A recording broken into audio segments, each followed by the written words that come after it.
Life in Brussels, Belgium. On January 28, 1890, Rizal left Paris for Brussels, Belgium. Two reasons why Rizal left Paris. Number one, the cost of living in Paris was very high because of the Universal Exposition. And two, the gay social life of the city hampered his literary works, especially the writing of his second novel, El Filibusterismo.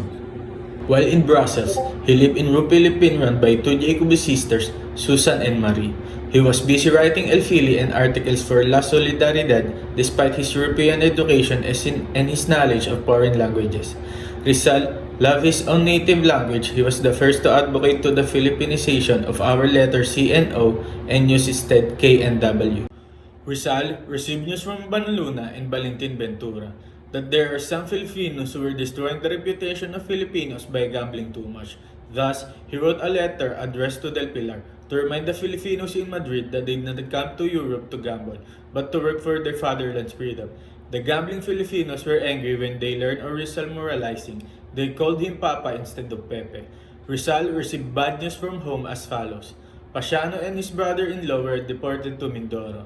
M. Hidalgo were banished for the second time to Bohol.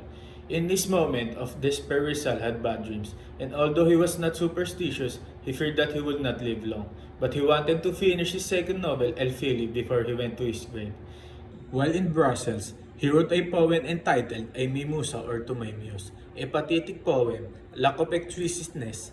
While he was preparing for his trip to Madrid, two things brought some measure of tears. The Summertime Festival of Belgium, which was celebrated in carnival style with colorful costumes, fantastic floats. His romance with Petit Jacobi. The prettiness of his landladies, Rizal was so charming and dignified gentleman that Susan was attracted to him. He was lonely in a strange country and Leonor Rivera was so far away. He found certain bliss in the company of a pretty Belgian girl. Like all the other girls in Rizal's lives, Susan fell in love with Rizal and she cried when he left for Madrid. Articles published in La Solidaridad. Number 1, La Defensa. Number 2, La Verdad para Todos. Number 3, Vicente Barrantes. Number 4, Profanation. Number 5, Verdades. Number 6, Nuevas. Number 7, Crueldad. Number 8, Diferencias. Number 9, Inconsequencias. Number 10, Lianto Vairisas. Number 11, Ingratitudes.